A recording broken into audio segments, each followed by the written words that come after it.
ஷஹரு ரமலான், ஷஹரு குரான். ரமலானுக்கு என்னென்ன பேர் கொடுக்கணும்னு கேட்டா இது குரானுடைய மாதங்க. குரானோடு தான் நாம் இருக்க வேண்டும்.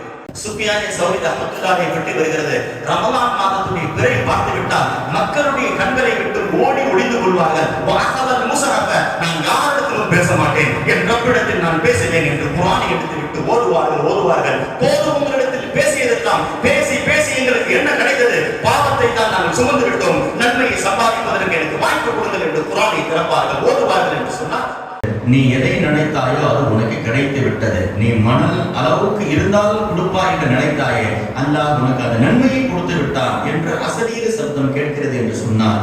மனிதன் நன்மை செய்ய ஆசைப்பட்டாலும் அல்லாஹ் கூலியை தருகிறான். அதனால்தான் சையத்னா அப்துல்லாஹ் பின் முபாரக் ரஹ்மத்துல்லாஹ், நம்ம எல்லாம் என்ன செய்யறோம்? ஹதீஸில் வருகிறது, வலது கையால் தான் கொடுக்க வேண்டும். இந்த கையால தான் சாப்பிடுறது, வலது கையால் தான் கொடுப்பது, எல்லாம் வலது கையால் தான். இடது கை பயன்படுத்தக்கூடாது. மற்ற கெட்ட விஷயங்களுக்கு ஸல்லல்லாஹு அலைஹி வஸல்லம் சொன்னார்கள், நல்ல விஷயங்களுக்கு நீங்கள் வலதை பயன்படுத்துங்கள், மற்ற அசுத்தமான விஷயங்கள் செய்வதற்கெல்லாம் நீங்கள் இடதை பயன்படுத்துங்கள் என்று பெருமானார் ஸல்லல்லாஹு அலைஹி வஸல்லம் சொன்னாங்க.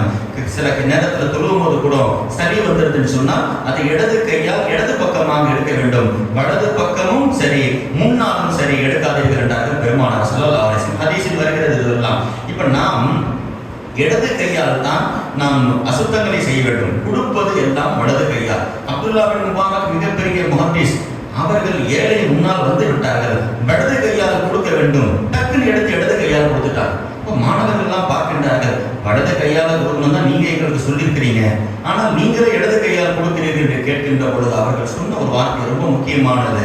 நான் வலது கையால் தான் கொடுக்க வேண்டும் என்று சொன்னேன், நானும் வாழ்நாளில் செய்கிறேன். ஆனால் இங்கே ஏழையின் கண்ணு முன்னால் வந்து விட்டார், இடது கையால் எடுத்து வலது கையால் மாற்றுவதற்குள் எனக்கு ஷைத்தான் எண்ணத்தை மாற்றி விடுவான் என்ற பயம் வந்து விட்டது. உள்ளம் இருக்கிறத 2 செகண்ட்ல மாறிடுங்க. இப்போ இந்த நேரத்தில் நான் வலது கையால் எடுத்து மாற்றுவதற்குள் கொடுக்க கூடாது என்ற எண்ணம் வந்து விட்டால் நான் என்ன செய்வது? அதனால் தான் அந்த சுன்னத்து போனாலும் பரவாயில்லை, ஆனால் ஒரு ஏழைக்கு நான் கொடுத்து விட்டேனே என்பதற்காக இடது கையால் கொடுத்தேன் என்று சொன்னார்கள். சுஃபியானே சௌரி ரஹ்மத்துல்லாஹ் மலர்ந்தலம் கழித்துக் கொண்டிருக்கிறார்கள், பாத்ரூம்ல இருக்கிறார்கள். யாசகம் கேட்டார் ஒருவர், உள்ள இருந்து அப்படியே ஜிப்பாவை கட்டி கொடுத்து அப்படியே கொடுத்துட்டாங்க. வெளியே வந்த பிறகு மாணவர் கேட்டாங்க, உள்ள இருந்தே கொடுத்துட்டீங்களே, வெளியே வந்த பிறகு கொடுத்திருக்கலாம் என்று கேட்கின்ற பொழுது, உள்ளே தோன்றிய எண்ணம் வெளியே வருகின்ற பொழுது இருக்கும் என்று சொல்ல முடியாது, மாறிவிடும் என்று சொல்லுகின்றார்கள். பார்த்தீங்களா? அதனால்தான் நன்மை செய்ய வேண்டும் என்ற எண்ணம் வந்தால் இப்ப நமக்கு தோன்றுகிறது, நம்ம 2 ரக்காத் தொழுதா நல்லா இருக்குமே, பயன் முடிஞ்சோம் ஒரு குர்ஆனுடைய ஒரு ஜுஸ் ஓதுனா நல்லா இருக்குமே, ஒரு சூரா ஓதுனா நல்லா இருக்குமே என்று தோன்றுகிறதே, அந்த எண்ணத்தை உடனே பயன்படுத்திக் கொள்ள வேண்டும். அப்படியே நம்ம விட்டுட்டோம்னா சரி ஒரு ½ hour கழிச்சு ஓதிக்கலாம், வீட்டில் போய் பண்ணிக்கலாம். அதனால தான் ஸல்லல்லாஹு அலைஹி வஸல்லம் சொன்னார்கள், ஃபர்லான காரியத்தை நீங்கள் பள்ளி வாசலில் செய்யுங்கள், நஃபிலான காரியத்தை வீட்டில் செய்யுங்கள். உங்கள் வீடை நீங்கள் கபர்ஸ்தானாக ஆக்கி விடாதீர்கள். உங்களுடைய வீடை கபர்ஸ்தானா ஆக்கிடாதீங்க. நஃபில் வணக்கத்தை வீட்டில் செய்து கொள்ளுங்கள், ஃபர்லான வணக்கத்தை பள்ளி வாசலில் செய்யுங்கள். ஃபர்லான காரியத்தை எல்லாருக்கும் முன்னாடி பார்க்கிற மாதிரி செய்ய வேண்டும், அதில் முகஸ்துதி இருக்கக்கூடாது. நஃபில் காரியத்தை மறைத்து செய்ய வேண்டும், அதிலே ரியாகாரி இருக்கக்கூடாது. முகஸ்துதியை நாம் நஃபிலான காரியத்தில் மறைத்து செய்ய வேண்டும் என்றார்கள் பெருமானார் ஸல்லல்லாஹு அலைஹி வஸல்லம். அதனால இன்று ஓதப்பட்ட சூறாக்கள் எல்லாம் செய்தனா அனஸ் ரலியல்லாஹு அவர்களை பார்த்து நபி சொன்னார்கள். அதனால தான் இஸ்திகாரா என்று ஒன்று இருக்கிறது. நல்ல காரியம் செய்யணும் தோணணும் செய்வது, அதுதான் இஸ்திகாரா. அல்லாஹ் கிட்டே ஆலோசனை பண்றது. என்னங்க ஒண்ணு மஷூரா மக்கள் கிட்ட, ஒண்ணு இஸ்திகாரா என்னங்க அல்லாஹ் கிட்டே விட்டுறது. அல்லாஹ் நபி அனஸ் பின் மாலிக் கூப்பிட்டாங்க, யா அனஸ் இதா அமம்த பி அம்ரின், ஒரு காரியம் உனக்கு செய்யணும் தோன்றுகிறதா, ஃபஸ்தகிர் ரப்பக, உன் இறைவனிடத்தில் நீ இஸ்திகாரா பண்ணு. எத்தனை நாள் இஸ்திகாரா பண்ணணும்? ஹதீஸில் வருகிறது 7 மர்ராத்தின், ஒரு தடவை கிடையாதுங்க, 7 தடவை இஸ்திகாரா பண்ணணும். என்னங்க ஒரு தடவை பண்ணணும் அது தோன்றுதான் பார்க்கணும், 2வது தடவை பண்ணணும் அது தோன்றுதான் பார்க்கணும், 7 தடவை அதே சிந்தனை தோன்றுகிறது என்றால் சும்மன்துர் இலல்லதி யஸ்பகு இலா கல்பிக, 7 தடவை ஒரே காரியம் தான் உன் உள்ளத்தில் தோன்றுகிறது என்றால் அது அல்லாஹ் போடுகிறான். எனவே உன் உள்ளத்தில் அதிகம் தோன்றுகின்ற அந்த எண்ணத்திற்கு முக்கியத்துவம் கொடுத்து விடு சொல்லிட்டு நபி சொல்றாங்க. அனஸ் பின் மாலிக்கை பார்த்து, ஃபைனல் கைர ஃபீஹி, அது அல்லாஹ்வின் புறத்திலிருந்து வந்த செய்தி, அதில் அல்லாஹ் நடவை வைத்திருப்பான். அதனால கண்ணை மூடிட்டு அதை செஞ்சிருன்னு சொன்னாங்க பெருமானார் ஸல்லல்லாஹு அலைஹி வஸல்லம். அதனால அல்லாஹ் கிட்ட பொறுப்பை ஒப்படைச்சிருந்தாங்க. என்னங்க அல்லாஹ், நான் இந்த வேலையை தொடங்கலான்னு இருக்கிறேன், இந்த காரியத்தை தொடங்கலான்னு இருக்கிறேன், இவங்களுக்கு பொண்ணு கொடுக்கலான்னு இருக்கிறேன், அல்லது பையன் எடுக்கலான்னு இருக்கிறேன், உன்கிட்ட ஒப்படைச்ச அல்லாஹ் என்று இஸ்திகாரா 7 தடவை செய்தால் முடிவு திரும்ப திரும்ப உள்ளத்தில் தோன்றுகிறது. சில நேரத்தில் கனவில் தோன்றிவிடும், சில நேரத்தில் அசரீரி சப்தமாக, சில நேரத்தில் உள்ளத்தின் மூலமாக பல வழிகளில் இஸ்திகாரா இருக்கிறது என்ற அடிப்படையில் நாம் எல்லாம் பார்க்க வேண்டியது இருக்குது. அதனால இன்று ஓதப்பட்ட சூறாக்கள் சிறந்த சூறாக்கள். 28வது ஜுஸ்னுடைய தொடக்கத்தை போய் பாருங்க. முஜாதலா, கேட்டீங்களா? முஜாதலான என்னங்க? தர்க்கம், வாதம் என்று அர்த்தம். ஒரு பெண்மணி நபியிடத்தில் வந்து ஒரு சட்டத்தை கேட்டார்கள். இன்னைக்கு அந்த சட்டங்கள்லாம் நமக்கு தெரியறதே கிடையாது. அதனாலதான் நபி அன்சாரி பெண்மணிகளை பாராட்டினார்கள், துவா செய்தார்கள். ஏன் தெரியுமா? இவங்க மார்க்கம் சம்பந்தமான கேள்விகளை வெட்கப்படாமல் கூச்சப்படாமல் கேட்கின்றார்கள். இன்னைக்கு துன்யாவோட விஷயத்தில் நமக்கு கூச்சம் கிடையாது, ஆனா மரபின் மார்க்க விஷயத்தில் நமக்கு கூச்சம் வந்து விட்டது என்று சொன்னால் வெட்கப்படவே கூடாதுங்க. ஹக்கீம் இப்னு ஹிசாம் ரஹ்மத்துல்லாஹி அலைஹி 75 வயசு, அப்துல்லா முஆத் இப்னு ஜபல் 25 வயசு, தன்னை விட 50 வயசு கம்மியானவர்கிட்ட போய் குர்ஆன் எடுத்துட்டு போய் மண்டிட்டு ஓதுகின்றார். பாத்தீங்கன்னா 75 வயசு சஹாபி ஹக்கீம் பின் ஹிசாம், முஆத் இப்னு ஜபல் 25 வயசு, குர்ஆனை திறந்து நீங்க ஓதி கொடுன்றாங்க. வயசு என்னங்க? 50 வயசு வித்தியாசம். மார்க்க விஷயத்தில் என்னங்க வெட்கப்பட வேண்டியது இருக்குது? அல்லாஹ் அதெல்லாம் பார்க்கறது இல்லைங்க. நீங்கள் மார்க்கத்தை கற்றுக்கொள்வதற்கு, குர்ஆனை ஓதுவதற்கு யாரிடத்திலும் செல்லுங்கள், வயது வித்தியாசம் பார்க்காதீர்கள் என்பதை சஹாபாக்கள் நமக்கு சொல்லி காட்டினார் என்று சொன்னால், அப்ப அந்த பெண்மணி கௌலா பின்த் மாலிக் பின் சலபா என்று சொல்லுகின்ற ஒரு பெண்மணி நபியுடைய வீட்டுக்கு வராங்க. ரசூலுல்லாஹ், ஹராமாகிவிட்டது, என் கணவன் என் மேல் ஹராமாகிவிட்டார், எனக்கு என்னுடைய கணவன் மேல் நான் ஹராமாகிவிட்டேன், என்ன நடந்துச்சுன்னு கேட்டாங்க. பெருமானார் ஸல்லல்லாஹு அலைஹி வஸல்லம் 2 பேர் ரூமுக்குள் பேசுகின்றார்கள். ஹஜ்ரத் ஆயிஷா ரலியல்லாஹு நபியுடைய வீடு ரொம்ப சின்ன வீடுங்க. ஆயிஷா ரலியல்லாஹு அங்கத்தான் இருக்கிறார்கள். சொல்லுகின்றார்கள், ஆயிஷா ரலியல்லாஹு அவர்கள் 2 பேர் பேசினது என் காதில் கூட விழுகவில்லை, ஆனால் அல்லாஹ்வுடைய அர்ஷுடைய காதில் விழுந்து விட்டது. அல்லாஹ் சூரத்துல் முஜாதலாவை இறக்கி வைத்து விட்டான் என்று சொன்னார். ஆயிஷா ரலியல்லாஹு சொல்லுகின்றார்கள், அல்லாஹ்வை விட கேட்கக்கூடியவன் உலகில் யாரும் கிடையாது, நீங்கள் முணுமுணுத்தால் போதும் அல்லாஹ்வுடைய அர்ஷை தட்டி விடுகின்றார்கள். அந்த பெண்மணி நபி கிட்ட வந்து என்ன கேட்டாங்க? என்னுடைய கணவர் அவுஸ் பின் சாமித் என்னை தாயோடு ஒப்பாக்கி பேசிவிட்டார்கள். பார்த்தீங்களா? தாய் வேறு தாரம் வேறு. தாய்க்கு கொடுக்க வேண்டிய அந்தஸ்தை தாய்க்கு கொடுக்க வேண்டும், தாரம் என்ற மனைவிக்கு கொடுக்க வேண்டிய அந்தஸ்தை மனைவிக்கு கொடுக்க வேண்டும். மனைவிக்கு உண்டான வார்த்தைகளை போய் தாய்க்கும், தாயை கூப்பிடுகின்ற விஷயங்களை மனைவியை போய் நாம் சொல்லிவிடக் கூடாது என்பதை சூரத்துல் முஜாதலா நமக்கு கௌலா பின்த் ஸலபாவின் மூலமாக கியாமத் வரை நமக்கு சட்டம் கிடைத்து விட்டது. என்னங்க? தலாக் அடுத்து இஸ்லாத்துல மிகப்பெரிய மோசமான சட்டம், கடினமான சட்டம் திஹார். தலாக்ல தலாக்கை முகல்லலா என்று இருக்கிறது. என்று ஓதப்பட்ட சூரத்து தலாக்ல அந்த சட்டத்தை சொல்லி தருகிறான். அது என்னங்க? ஒரு தலாக் விடலாம், 2 தலாக் விடலாம், இதுவெல்லாம் தலாக்கை சுக்ரா, சின்ன தலாக். ஆனால் 3வது தலாக் விடக்கூடாது. இந்த கோபத்துல மனிதர்கள் ஏதோ ஒரு கோபத்துல 3 தலாக் விட்டு விடுகின்றார்கள். விடக்கூடாதுங்க. விட்டுட்டா சட்டம் என்னங்க? தலாக்கை முகல்லதா ஏற்பட்டு விட்டது. அதே கணவனுடன் சேர முடியாது. சேருவதாக இருந்தால் வேறொரு நபரை திருமணம் செய்ய வேண்டும். அதற்கு பிறகு அவர் தலாக் விட்டு இதாக இருந்து முதல் கணவனோடு முதல் திருமணம் நடந்து சேர வேண்டும். இது கடினமான சட்டம். இஸ்லாத்துல கடினமான சட்டம் தலாக்கை முகல்லதா. அதற்கு பிறகு கடினமான சட்டம் திஹார். பார்த்தீங்களா? திஹார் நிஹார்னா என்னங்க? அதுதான் இன்று ஓதப்பட்ட 28வது சூரத்துல் முஜாதலா. அதில் வருகிறது, கணவர் கொஞ்சுகின்ற பொழுது கோபத்திலே மனைவியை பார்த்து, அந்த அடைய கலாகரி உம்மி, நீ என் மேல் எனக்கும் உனக்கும் இருக்கக்கூடிய உறவு கலாகரி உம்மி, என் தாயுடைய உறவை போல, என் தாயுடைய முதுகை போல என்று சொல்லிவிட்டார். என்ன அர்த்தம்? தாயும் மகனும் எந்த அடிப்படையிலும் சேரவே முடியாது. அது வந்து முஹர்ரமா, அது ஹராமாக்கப்பட்டவர்கள் இருவருடைய உறவு, அது போன்று என்று மனைவியை பார்த்து சொல்லிவிட்ட பிறகு எப்பொழுது அடியான் இதை சொல்லிவிட்டானோ கணவனும் மனைவியும் பிரிந்து விடுவார்கள். குர்ஆன் என்று ஓதப்பட்ட சூரா சொல்லுகிறது, 3 மாதங்கள் பிரிந்திருக்க வேண்டும், இல்லை என்றால் அதற்கு பரிகாரங்கள் கொடுக்க வேண்டும், 60 நாட்கள் நோன்பு வைக்க வேண்டும், 60 ஏழைகளுக்கு உணவு கொடுக்க வேண்டும் என்று போன்ற சட்டங்கள் எல்லாம் இன்று ஓதப்பட்ட சூரத்துல் முஜாதலாவிலே அல்லாஹ் அந்த பெண்மணிக்காக சட்டத்தை இறக்கினான். அந்த பெண்மணி 80 வயது கடந்த பிறகு ரோட்டிலே நடந்து போகின்றார்கள். ஹஜ்ரத் உமர் ரலியல்லாஹு ஆட்சி காலம், உமர் ரலியல்லாஹு படையோடு போகின்றார்கள். போர்க்களத்திற்கு திடீரென்று நின்று விட்டார்கள். ஒரு பெண் அவர்களை கூப்பிட்டார்கள். கீழே இறங்கினார்கள். பேசுகின்றார்கள். மணிக்கணக்கில் குனிந்து பேசுகின்றார்கள்.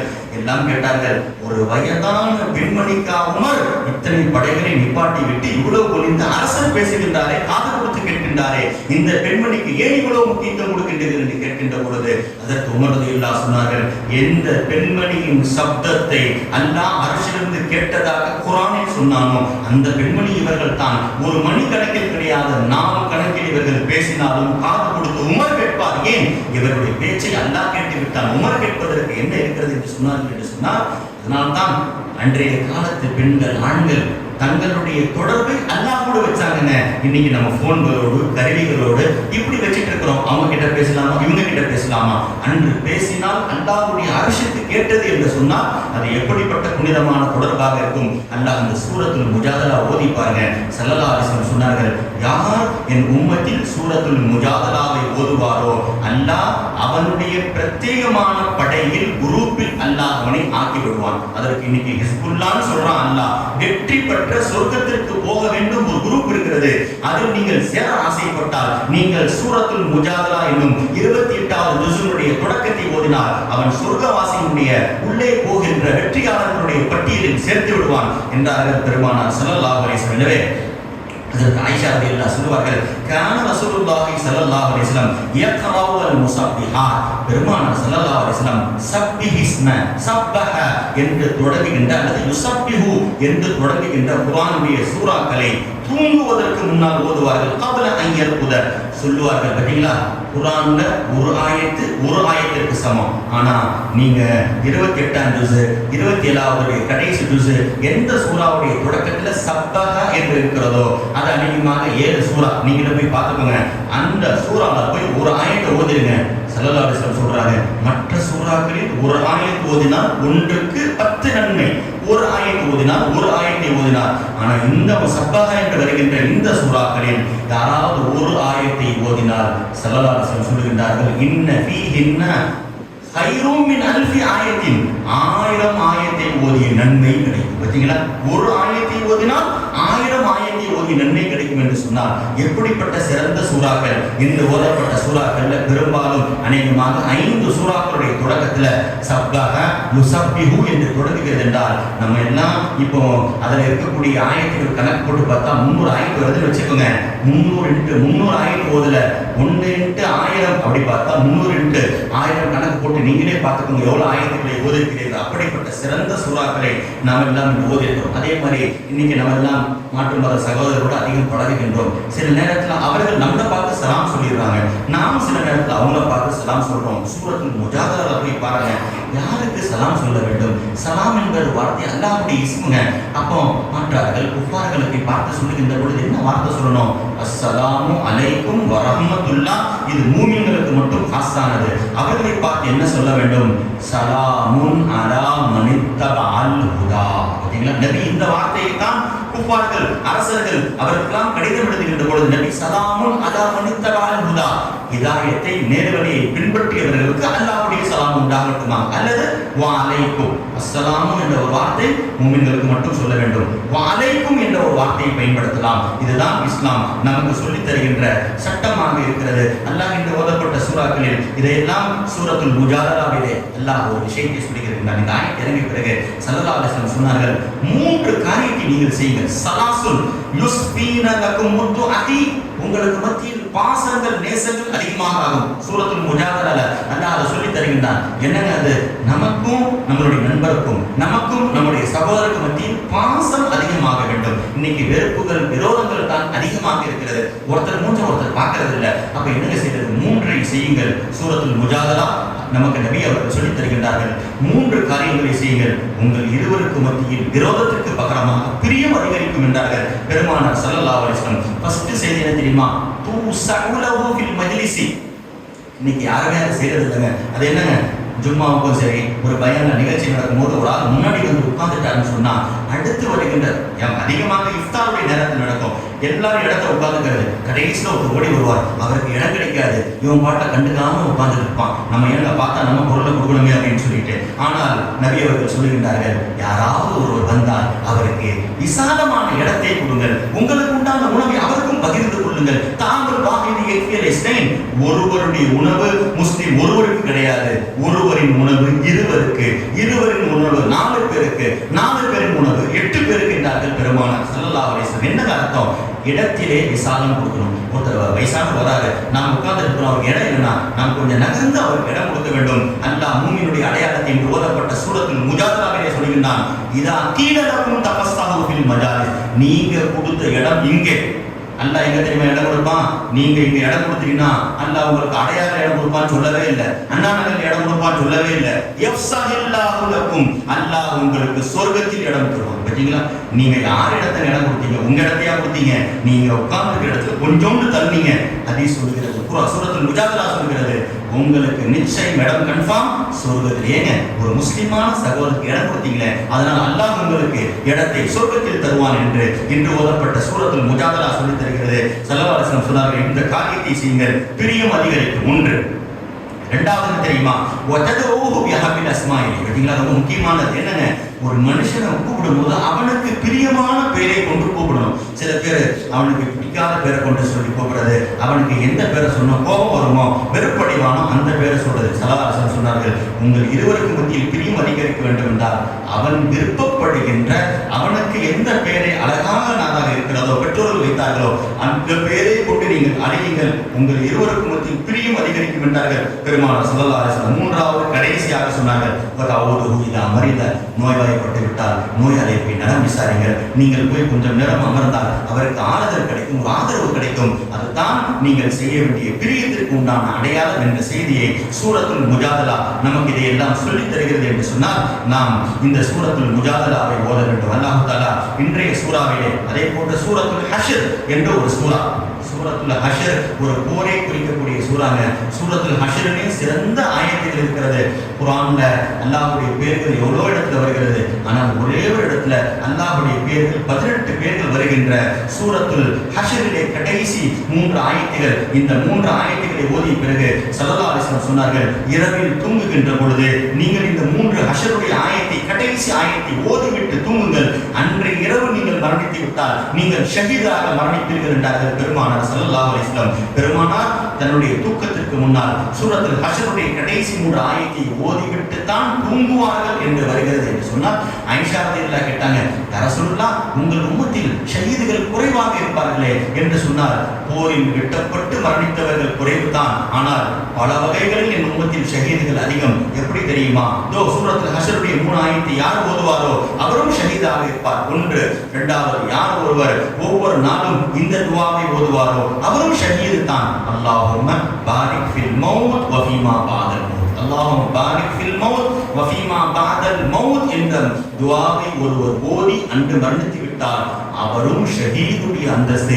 இப்படி பார்த்தால் என் உம்மத்திலே பல பேர் ஷஹீதுகள். வயிற்றுப்போக்கிலே ஒருவர் மரணித்து போய்விட்டார், அதே போன்று கட்டிடம் இடிந்து ஒருவர் இறந்து போய்விட்டார், தீக்காயத்திலே ஒருவர் மரணித்து போய்விட்டார், அதே போன்று இதெல்லாம் மரணிப்பவரும் ஷஹீத் என்ற அந்தஸ்தை பெருமானார் ஸல்லல்லாஹு அலைஹி வஸல்லம். கடலிலே போனார், தண்ணீரிலே குளித்தார், அவர் இறந்து போய்விட்டார், அவரும் ஷஹீத் என்றார்கள் பெருமானார் ஸல்லல்லாஹு அலைஹி வஸல்லம். எனவே சூரத்துல் ஹஷ்ருடைய கடைசி 3 ஆயத்துகள் ரொம்ப சிறந்த ஆயத்துகள். ஸல்லல்லாஹு அலைஹி வஸல்லம் தொழுகைக்கு பிறகு கூட நெற்றியில் கை வைத்து இந்த ஆயத்தை ஓதுவதாக ஹஜ்ரத் அலி ரலியல்லாஹு அன்ஹு கற்றுக் கொடுத்ததெல்லாம் ஹதீஸ்களிலே நம்மால் பார்க்க முடிகிறது. சூரத்துல் ஹஷ்ர் நமக்கு ஒரு விஷயத்தை சொல்லித் தருகிறது. இன்னைக்கு நம்ம பார்த்தா சில பேர்கிட்ட கஞ்சத்தனம், அதாவது பார்த்தீங்களா, அல்லாஹ்வுக்கு பிடிச்சது கொடைத்தனம், பிடிக்காதது கஞ்சத்தனம். இன்று ஓதப்பட்ட சூரத்துல் ஹஷ்ர் நமக்கு சொல்லித் தருகிறது, நீங்கள் கஞ்சர்களுடைய பட்டியலிருந்து வெளியே வர வேண்டும் என்றால் 3ஐ நீங்கள் செய்துவிட்டால் நீங்கள் ஒருபோதும் கஞ்சர்களாக இருக்க முடியாது. பார்த்தீங்களா, நபி அவர்கள் சொல்லித் தருகிறார்கள். சூரத்துல் ஹஷ்ருடைய அந்த வசனங்கள் நமக்கு சொல்லித் தருகிறது, 3ஐ நீங்கள் செய்யுங்கள். சலாசுல் மன் குன்ன ஃபீஹி, யாரிடத்தில் 3 காரியம் இருக்குமோ, உக்கிய ஷுஃப நஃப்ஸிஹி, கஞ்சத்தனத்திலிருந்து அவர் தப்பிப்பார் என்று நபி அவர்கள் சொன்னார்கள். முதல்ல என்ன தெரியுமா? மன் அத்த ஸகாத். பார்த்தீங்களா, ஜகாத்த ஒருத்தர் கணக்கு போட்டு கொடுத்துட்டாருன்னா அவர் கஞ்சலே கிடையாதுங்க. ஏன்னா ஜகாத் அவர்கள் கடமையானது. அதை கணக்கு போட்டு நகைகளில் எவ்வளவு ஜகாத்து, நம்மளுடைய பேங்க் பேலன்ஸ்ல எவ்வளவு ஜகாத் இருக்கிறது. சில பேர் கடன் கொடுத்து வச்சிருப்பாங்க. ஆமாம், கடனுக்கும் கொடுக்கத்தான் வேண்டும், ஏன் அது உங்களுடைய காசு தான். சில பேர் அக்ரிமெண்ட்டுக்கு காசு கொடுத்திருப்பாங்க, வீட்டுக்கு காசு கொடுத்திருப்பாங்க.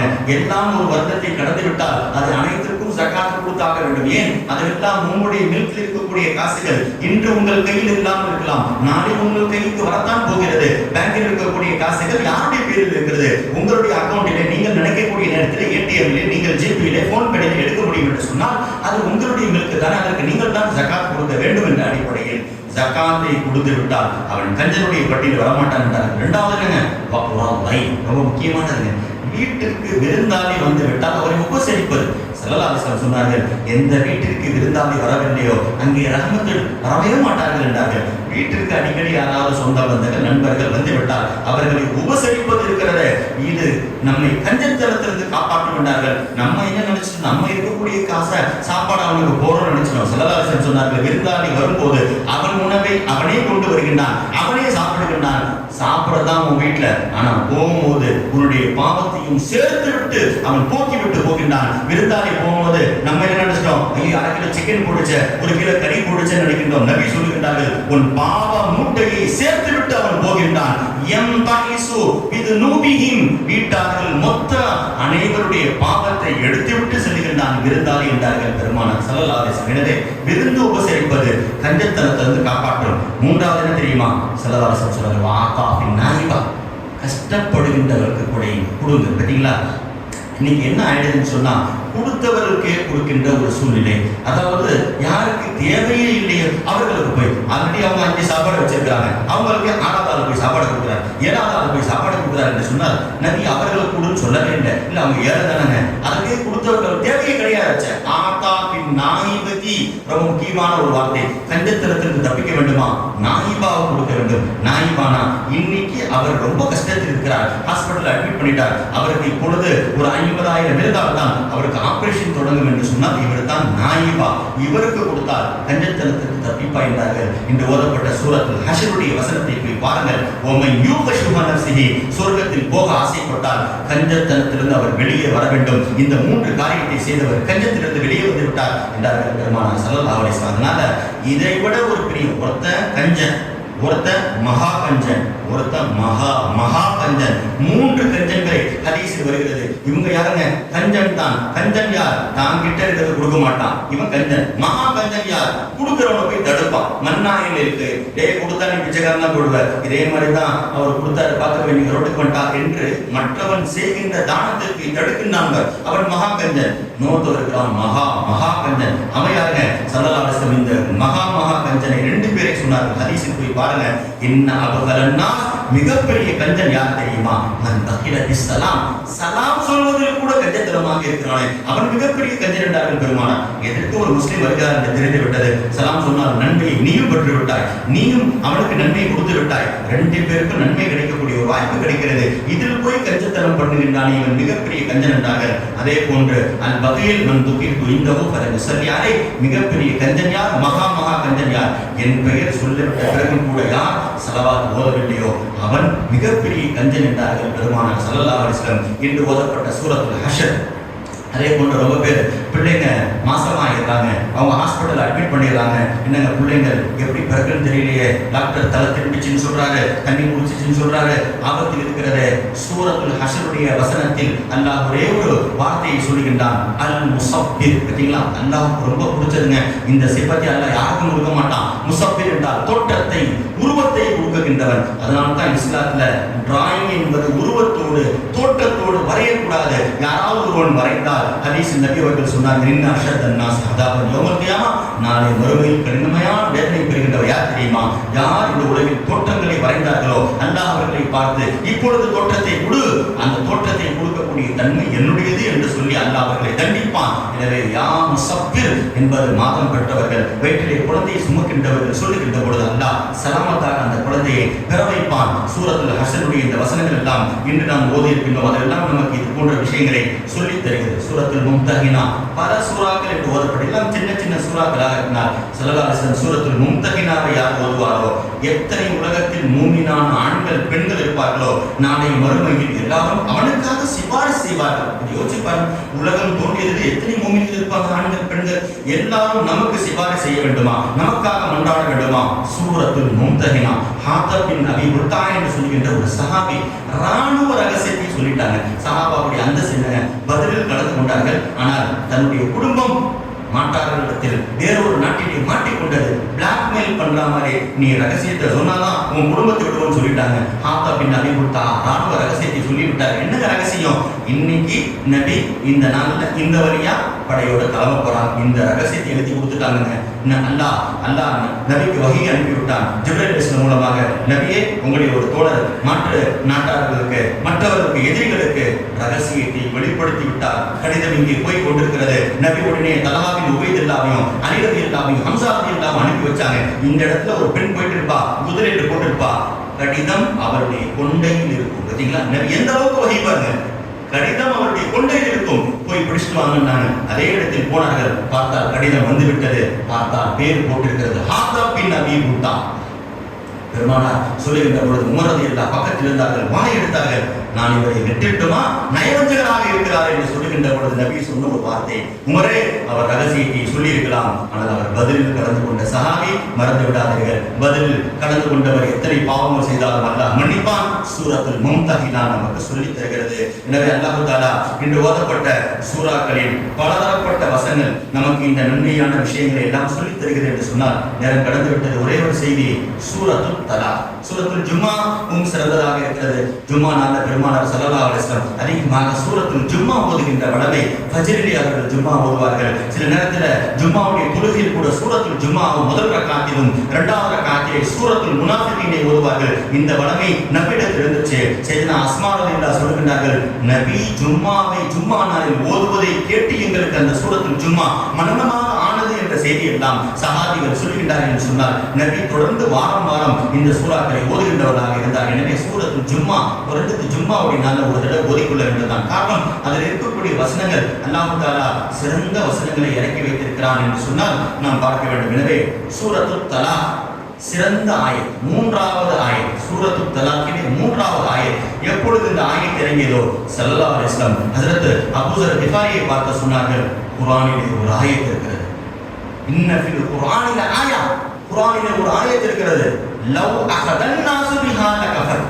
மொத்த மனிதர்கள் ஆதம் அலைஹிஸ்ஸலாம் தோன்றிய காலத்திலிருந்து கியாமத் வரை வருகின்ற மனித சஞ்சலங்கள் எவ்வளவு பேர் வருவார்களோ அத்தனை பேரும் அந்த ஆயத்தை எடுத்து விட்டால் லகஃபத்துஹும், எல்லாருக்கும் அந்த ஆயத்து போதுமானது. அவருக்கு நோயிலிருந்து நிவாரணம் வேண்டுமா, அந்த ஆயத்து போதுமானது. செல்வம் வர வேண்டுமா, அந்த ஆயத்து போதுமானது. கஷ்டத்திலிருந்து தப்பிக்க வேண்டுமா, என்ன பிரச்சனைகளுக்காக அந்த ஆயத்தை அவர் அணுகினாலும் அந்த ஒரு ஆயத்து போதுமானது என்ற ஒரு சுப செய்தியை பெருமானார் குர்ஆனில் ஒரு வசனத்திற்கு சொல்லி இருக்கிறார் என்று சொன்னால் சூரத்துல் தலாக் மூன்றாவது வார்த்தை, வமன் யத்தகில்லாஹ யஜ்அல் லஹு மக்ரஜன் வ யர்ஸுகுஹு மின் ஹைது லா யஹ்தஸிப். எப்பொழுது இந்த ஆயத் இறங்கியது, அஸ்ஜா பனு அஸ்ஜா என்ற கபீலாவை சேர்ந்த ஒரு நபர், அவரை ரொம்ப எடையாக இருந்தார். கான ஃபகீரன், ரொம்ப கஷ்டப்பட்டவர், ரொம்ப மென்மையான நபர். கதீருலியா, குடும்பம் ரொம்ப பெருசு, ஏறத்தாழ 7 பெண்கள் 4 ஆண்கள், ரொம்ப பேரை வைத்திருக்கிறார். குடும்பத்தை அன்னைக்கு சமாளிக்கிறது ரொம்ப கஷ்டமா இருந்துச்சு. பார்த்தா ரசூல் ஸல்லல்லாஹு அலைஹி வஸல்லம் ரசூலுல்லாஹ் இடத்துல வந்தார்.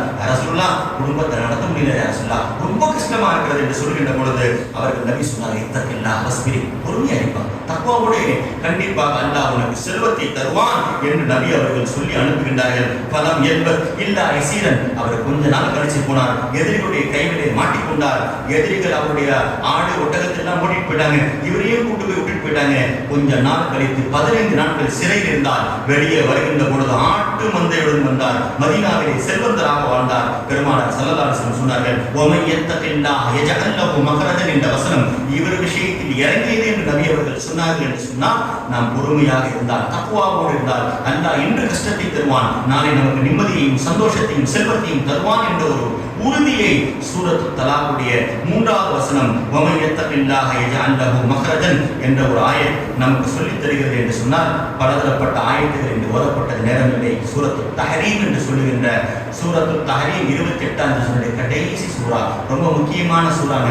நாம் சில நேரத்தில் கோபத்துல சில பொருட்களை சாப்பிட மாட்டோம், ஹராமாக்கிறோம். இன்னைக்கு எத்தனை பேர் இருக்கிறாங்க, ஒரு பொருள் பிடிக்காத தப்பு இல்லைங்க, எனக்கு இது பிடிக்கல பரவாயில்லை, ஆனால் சில பேர் வாங்கி துறந்து இப்படி சொல்லுறது, வாழ்நாள் முழுக்க நான் இதை சாப்பிட மாட்டேன், இந்த பொருளை மட்டும் எனக்கு பிடிக்கவே பிடிக்காதுன்னு சொல்லிவிடாதீர்கள். பெருமானார் அப்படித்தான் சூரத்துல் தஹரீம் எப்பொழுது வந்தது, அவர்கள் சொல்லிவிட்டார்கள், தேனை நான் குடிக்க மாட்டேன். பார்த்தீங்களா, தேனிலே ஷிஃபா இருக்கிறது. தேன் ரொம்ப நபிக்கு ரொம்ப பிடிச்சது தெரியுமா, ஹதீஸில் வருகிறது, கான ரசூல் ஸல்லல்லாஹு அலைஹி வஸல்லம் யுஹிப்புல் ஹல்வா வல் அஸல். இனிப்பான வஸ்து நபிக்கு ரொம்ப பிடிக்கும். அதிலும் குறிப்பாக தேனை ரொம்ப விரும்பி நபி அவர்கள் சாப்பிடுவார்கள். மாலை நேரத்தில் நபிக்கு வளமை எல்லா மனைவிமார்களுடைய வீட்டுக்கு போவாங்க. அது ரொம்ப முக்கியமானது. அந்த வீட்டில் போய் அவர்களுடைய சிரமத்தை போய் கேட்பது, அவங்களுக்கு போய் ஆறுதல் சொல்வது. இப்படி போகின்ற பொழுது சில மனைவிமார்களுக்கு பிடிக்கவில்லை, நபி அந்த வீட்டில் போறாங்க, அங்க போய் மட்டும் ஸ்பெஷலான உணவு சாப்பிடுறாங்க. மாரியத்துக்கு அவருடைய வீட்டுக்கு போனா அங்கே தான் அவருடைய பிள்ளை இப்ராஹிம் இருக்கின்றார்கள், அங்க கொஞ்சம் நேரம் செலவழிப்பாங்க. நபி அவங்க கொடுத்தா இதை சாப்பிடுவாங்க. பார்த்தார்கள் இவர்களை ஏதாவது செய்ய வேண்டும் என்று சொல்லி நபி தேனை சாப்பிட்டார்கள். ஆனால் இவர்கள் அன்றைய காலத்தில் கொஞ்சோண்டு அந்த இது கலப்படமான போதை அல்ல, ஆனால் அதிலே கொஞ்சம் வாடகை சிரமமாக இருக்கும். அதை ஏறத்தாழ சாராயம் குடித்த ஒரு ஸ்மெல் வரும். அப்படிப்பட்ட நபி என்று சொல்கின்ற உணவை சாப்பிட்டு விட்டு நபிக்கு ஏதாவது சொல்லலாமே என்று நபி தினைத்தான் சாப்பிட்டார்கள். ஆனால் உங்களுடைய வாயிலிருந்து ஏதோ ஒரு வாடி, இன்னி அஜிது ரீஹ மின்கம் மகாபீர், அரசுல்லா குடிக்க கூடாத ஏதோ ஒரு வானத்தை நீங்கள் குடித்து விட்டீர்கள் போல தெரிகிறது, அதனுடைய ஸ்மெல் தான் அடிக்கிறது என்று ஹஜ்ரத் ஹப்ஸா ரலியல்லாஹு ஆயிஷா ரலியல்லாஹு சொல்லுகின்ற பொழுது நபி உடனே சத்தியம் விட்டார்கள், நான் தேனை தான் குடித்தேன், இனிமேல் தேனை குடிக்க மாட்டேன். அல்லாஹ் சூரத்து தஹரீமை இறக்கி வைத்து விட்டான். நபியே, உங்களுக்கு பிரியமான ஒன்றை நான் ஹலாலாக்கிய ஒன்றை உங்கள் மனைவி மக்களுக்காக போய் ஹலாலாக்கி விட்டீர்களே என்று அல்லாஹ் சத்தியத்தை அதை முறிக்க சொல்லி அதற்கு பரிகாரம் செய்ய சொல்லி சூரத்து தஹரீமுடைய வசனத்தை எந்த அளவுக்கு போய்விட்டது என்று சொன்னால், நபியே, உங்களுடைய மனைவிகளை தலாக் விட்டு விடுங்கள், இதை விட சிறந்த பெண்மணிகளை நான் உங்களுக்கு திருமணம் செய்து வைக்கிறேன் என்ற வசனங்கள் எல்லாம் சூரத்து தஹரீமை போதிப்பார்கள். அல்லாஹ் அதிலே நல்ல பெண்மணிகளுக்கு உதாரணம் அவர்கள் அதாவது ஃபிரௌனுடைய மனைவி ஆசியா அம்மையாரை பற்றி சொல்கின்றான், மரியம் அலைஹிஸ்ஸலாம் பற்றி சொல்கின்றான். மோசமான பெண்மணிகளுக்கு உதாரணமாக 2 பெண்மணிகளை அல்லாஹ் லூத் அலைஹிஸ்ஸலாமுடைய மனைவியை பற்றி சொல்கின்றான், நூஹ் அலைஹிஸ்ஸலாமுடைய மனைவியை பற்றி அல்லாஹ் சூரத்து தஹரீமுடைய கடைசி வசனத்திலே சொல்கின்றான். குர்ஆனிலே தௌபா கேடுகள் என்று சொன்ன அல்லாஹ் குர்ஆனிலே ஒரே இடத்தில் மட்டும் தௌபத்துன் நஸூஹா என்ற ஒரு வார்த்தையிட்டு ஓதப்பட்ட சூரத்து தஹரீமிலே சொல்லித் தருகின்றான். எனவே ரமலானுடைய 24வது இரவிலே இருந்து கொண்டிருக்கிறோம். நமக்கும் தேவை தௌபையை நஸூஹா. தௌபையை நஸூஹானா என்ன? இந்த ஆயத் இறங்கிய பிறகு சஹாபாக்கள் கேட்டாங்க, தௌபையை நஸூஹா என்றால் என்ன? தௌபா என்றால் எங்களுக்கு புரிகிறது, தௌபையை நஸூஹா என்றால் என்ன? நபி சொன்னார்கள், 3 நிபந்தனைகளுக்கு உட்பட்டது தான் தௌபையை நஸூஹா. செய்ததற்கு வருந்துவது, அதன் பக்கம் திரும்ப செல்லாமல் இருப்பது, அதே போன்று அந்த செய்ததை நினைத்து அதற்கு பரிகாரமாக அல்லாஹ்விடத்தில் அழுவது, இந்த 3ம் சேர்த்து விட்டால் தௌபா நஸூஹாவாக மாறிவிடு விட்டார்களே. அல்லாஹ் நாம் செய்த பாவத்திற்கு அல்லாஹ்விடத்தில் மன்னிக்க நாம் தேட வேண்டும், அழுக வேண்டும். திரும்பவும் அந்த பாவத்தின் பக்கம் போகாமல் இருந்தால் நாம் செய்த பாவத்தை, நாம் செய்த தௌபாவை அல்லாஹ் தௌபை நஸூஹாவாக ஆக்கிவிடுகிறான். எனவே அல்லாஹ் தஆலா இன்று ஓதப்பட்ட எல்லா சூறாக்களுடைய நன்மைகளையும் அடையக்கூடிய வாக்கியத்தையும், குறிப்பாக சூரத்துல் ஹஷ்ருடைய அந்த கடைசி வசனங்கள் எதிரே அல்லாஹ் ஒரு மூமின்களுக்காக துஆ செய்யுங்கள். சூரத்துல் ஹஷ்ர்ல 10வது ஆயத் வருகிறது. நம்முடைய வாப்பா இறந்து போயிட்டாரு, நம்ம மஹல்லால எத்தனை பேர் இறந்து போயிருப்பாங்க யாருக்காவது தெரியுமா? இந்த பள்ளிவாசலுக்காக கஷ்டப்பட்டவங்க எத்தனை பேர், நமக்காக கஷ்டப்பட்டவங்க எத்தனை பேர், அவங்களுக்கெல்லாம் என்னைக்கு நம்ம துஆ செய்யறது தெரியலையேங்க. சூரத்துல் ஹஷ்ருடைய 10வது வசனம் நபி அவர்கள் சொன்னார்கள், இந்த ஆயத்தை, இந்த துஆவை ஓதிவிட்டால் உங்களுடைய முன்னோர்கள் அல்ல, ஆதம் அலைஹிஸ்ஸலாம் தொடங்கி உங்கள் காலம் வரை இருக்கக்கூடிய எல்லா மூமின்களுக்கும் நீங்கள் துஆ செய்து விட்டீர்கள் என்றார்கள். ரப்பனா ஃபிர் லனா வ லிஇஹ்வானினா அல்லதீன சபகுனா பில் ஈமான் வலா தஜஅல் ஃபீ குலூபினா கில்லல் லில்லதீன ஆமனு ரப்பனா இன்னக ரഊஃபுர் ரஹீம் என்று வருகின்ற சூரத்துல் ஹஷ்ருடைய 10வது வசனம் அல்லாஹ் தஆலா நம்முடைய முன்னோர்களை என்று மறக்காமல் அவர்களுக்காக துஆ செய்யக்கூடிய வாக்கியத்தையும், ரமலானுடைய நாட்களிலே இத்துக்கும் மினன்னார், நரகம் விடுதலையாகின்ற 4வது இரவிலே இருந்து கொண்டிருக்கிறோம். நம்முடைய பாவத்தை மன்னித்த அல்லாஹ் இந்த ரமலான் முடிவதற்கு முன்னால் சொர்க்கத்தில் நுழையக்கூடிய, நரகத்திலிருந்து விடுதலையாகக்கூடிய வாக்கியத்தையும், குறிப்பாக இன்று ஓதப்பட்ட கஞ்சர்களுடைய அடையாளத்திலிருந்து அல்லாஹ் நீக்கி நம்ம எல்லாம் நல்லவருடைய அடையாளத்திலே ஹிஸ்புல்லாவாக முஃப்லிஹூன்களாக அல்லாஹ் ஆகக்கூடிய வாக்கியத்தை அல்லாஹ் நம் அனைவருக்கும் தருவானாக. வாஹிரு தஅவானா அல்ஹம்துலில்லாஹி ரப்பில் ஆலமீன். அஸ்ஸலாமு அலைக்கும். அல்லாஹும்ம ஸல்லி அலா சய்யிதினா முஹம்மதின் வ அலா ஆலி சய்யிதினா முஹம்மதின் வ பாரிக் வ ஸல்லிம் அலைஹி. ومن يتق الله يجعل له مخرجا ويرزقه من حيث لا يحتسب. يا مصبر يا مصبر يا مصبر ربنا اغفر لنا ولإخواننا الذين سبقونا بالإيمان ولا تجعل في قلوبنا غلا للذين آمنوا ربنا إنك رؤوف رحيم. ربنا آتنا في الدنيا حسنة وفي الآخرة حسنة وقنا عذاب النار. صل على النبي سيدنا محمد وعلى آله وأصحابه أجمعين والحمد لله رب العالمين.